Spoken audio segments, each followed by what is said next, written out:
கிறிஸ்துவில் பிரியமான சகோதர சகோதரிகளே,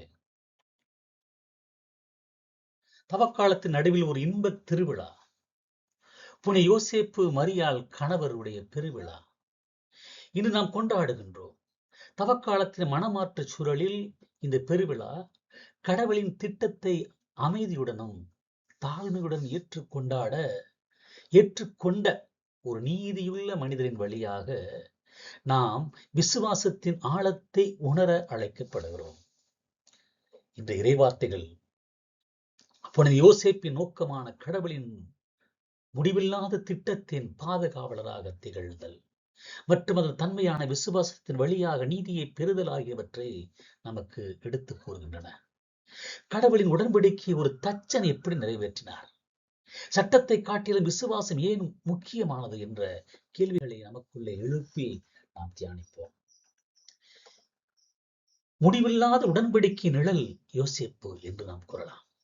தாவீதின் வீட்டு வாரிசாகவும் மீட்பின் பாதுகாவலர் இருத்தல் அதனுடைய நோக்கம் என்ற விழாவுடைய நோக்கம். இறைவாக்கு நாத்தான் தாவீது அரசனுக்கு ஆண்டவர் அளித்த முடிவில்லாத உடன்படிக்கையை பற்றி பேசுகிறார். இதுவே புனித யோசேப்பின் பணிக்கு பின்னணியாக அமைகின்றது. தாவீது நித்திய வழிமரபு. ஆண்டவர் தாவீதிடம், நான் உன் வழிமரபில் ஒருவனை குறித்து அவன் அரசாட்சி நீடித்து நிலைக்கச் செய்வேன் என்றும் அவனுடைய அரியணை என்றென்றும் நிலைத்திருக்கும் என்றும் வாக்களிக்கிறார். இந்த முடிவில்லாத அரசாட்சி இயேசு கிறிஸ்து மூலமாக நிறைவேறுகிறது. புனித யோசேப்பு இந்த தாவீதின் வீட்டு வாரிசாகவும் இயேசுவின் வளர்ப்பு தந்தையாகவும் இருந்தார். சட்டப்படியும் சமூக ரீதியாகவும் யோசேப்பு இயேசுவை இந்த உடன்படிக்கைக்குரியவராக்கினார். யோசேப்பு அழிவில்லாத முடிவில்லாத உடன்படிக்கைக்கு ஒரு மனித பாதுகாவலராக இருந்தார் என்று சொன்னால் அது மிகையாகாது. இதுதான் யோசேப்புடைய பங்கு, தி எர்த்லி ப்ரொடெக்டர்.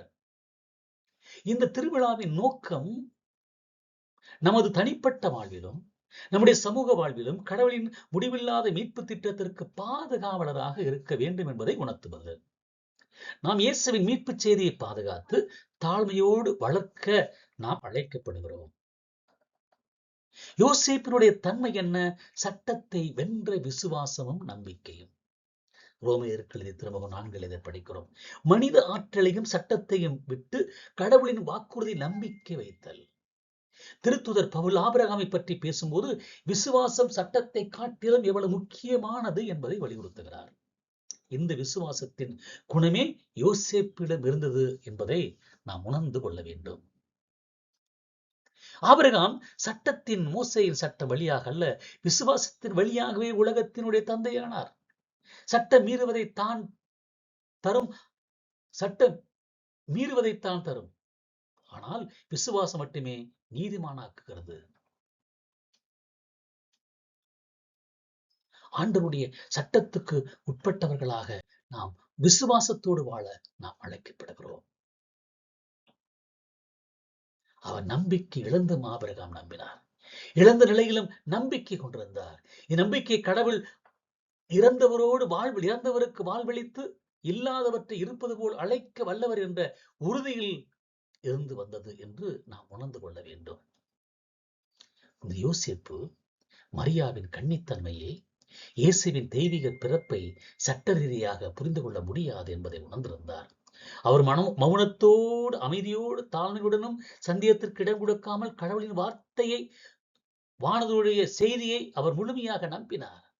அவர் சட்டத்தின் கடுமையான பாதையை தவிர்த்து விசுவாசத்தின் இரக்கமுள்ள பாதையை அவர் தேர்ந்தெடுத்தார்.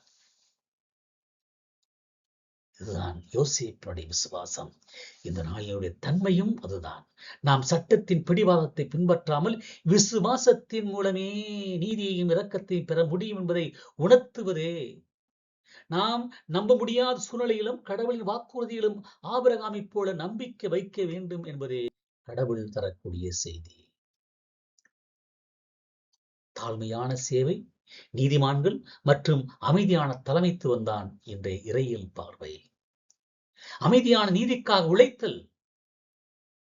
தாவீதின் உடன்படிக்கை, விசுவாசத்த நீதி மற்றும் யோசேப்பின் பணி ஆகிய நமது பொது வாழ்வில் நேரடியாக பொருந்த வேண்டும்.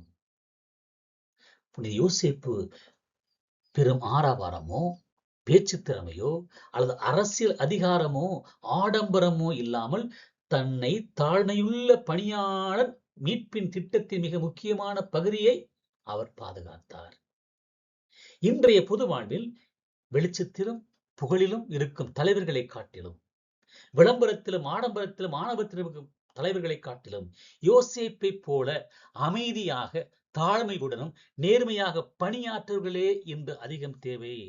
அதிகாரத்தையும் ஆணவத்தையும் செலுத்தக்கூடியவர்கள் அல்ல, பணிவோடும் தாழ்மையோடும் பணியாற்றக்கூடிய தலைவர்கள் இன்று தேவை. யோசேப்பை போல சட்டத்தை விட இரக்கம் மேலானது என்பதை நாம் வாழ்க்கையிலே வாழ்ந்து காட்ட வேண்டும். யோசேப்பு சட்டத்தின்படி மரியாதை இழிவுபடுத்தாமல் ரகசியமாக விலக்கிவிட தீர்மானித்தார். சட்டத்தை விட இரக்கமே மேலானது என்பதை உணர்த்துகிறது இந்த வார்த்தை. நமது பொது வாழ்விலும் சட்டங்கள், விதிகள் மற்றும் அதிகாரங்கள் ஆகியவற்றின் மத்தியிலே மனிதநேயத்திற்கும் இரக்கத்திற்கும் நாம் முதலிடம் கொடுக்க வேண்டும். இன்று நாம் மனிதநேயத்திற்கும் இரக்கத்திற்கும் முதலிடம் கொடுக்கிறோமா? சட்டம் சட்டம் சட்டம், சம்பிரதாயம் சம்பிரதாயம் என்பது நாம் முதலிடம் கொடுக்கிறோமா? யோசேப்பு சட்டத்தை விட இரக்கத்திற்கு முக்கியத்துவம் கொடுத்தார். யோசேப்புடைய பெருவிழாவை கொண்டாட கூடியிருக்கிற நாம் நம்முடைய வீடுகளிலும், வேலைகள் செய்யக்கூடிய இடங்களிலும், சமூகத்திலும், எல்லா அமைப்புகளிலும், குடும்பம் என்ற அமைப்பிலும் விசுவாசத்தின் பாதுகாவலனாக இருக்க நாம் அழைக்கப்படுகின்றோம். நமது நேர்மை, உழைப்பு மற்றும் தாழ்மையான பணி ஆகியவை நம்மை சுற்றியுள்ளவர்களுக்கு நீதியையும் விசுவாசத்தையும் புரிக்க வேண்டும். அவர் உண்மை, நேர்மை, உழைப்பு இவர்களுக்கு சொந்தக்காரராக இருந்தது போல இன்றைய தலைவர்கள் உண்மை, நேர்மை, உழைப்பு இவர்களுக்கு சொந்தக்காரர்களாக இருக்க வேண்டும். இறுதியாக அன்புக்குரியவர்களே, தாழ்மையின் சேவையில் நிலைத்திருப்போம். யோசேப்பினுடைய பெருவிழாவை மகிழ்ச்சியோடு ஆடம்பரத்தோடு கொண்டாடுகிறோம். தாவீதின் மரபில் வந்த யோசேப்பை போல நாமும் கடவுளின் முடிவில்லாத திட்டத்தின் பாதுகாவலாக இருக்க நம்மை அர்ப்பணிப்போம். ஆபிரகாமை யோசேப்பை போல சட்டத்தின் கடுமையான பிடியை விட்டுவிட்டு விசுவாசத்தின் மூலமே நீதியை பெற முடியும் என்று நாம் நம்புவோம். அமைதியான நீதியோடும் தாழ்மையான நீதியோடும் தாழ்மையுடனும் கடவுளுக்கும் அவர் மீது வைத்திருக்கும் பிள்ளைகளுக்கும் சேவை செய்து நம்முடைய பொது வாழ்வின் நேர்மைக்கு சான்று பகர்வோம். புனித யோசேப்பே, எங்களுக்காக வேண்டிக் கொள்ளும் என்று மன்றாடுகிறோம். அவர் நமக்காக வேண்டிக் கொள்ளட்டும். உண்மைக்காகவும் உழைப்புக்காகவும் நேர்மைக்காகவும். உழைக்காதவன் உண்ணலாகாது என்றார் கடவுள். அந்த உழைப்பின் சிகரமாய், உண்மையின் சிகரமாய், நேர்மையின் சிகரமாய் ஆண்டவருடைய சட்டங்களை விட ஆண்டவருடைய அன்பை அதிகமாக மையப்படுத்தியவராயிருக்கிறார் யோசேப்பு. அப்படிப்பட்ட யோசேப்புடைய பெருவிழாவை கொண்டாடுதல் வழியாக இந்த தவ காலத்தில் பயணிக்கிற போது உண்மை, நேர்மை, உழைப்பின் மக்களாய் உயர்வோம், வாழ்வோம்.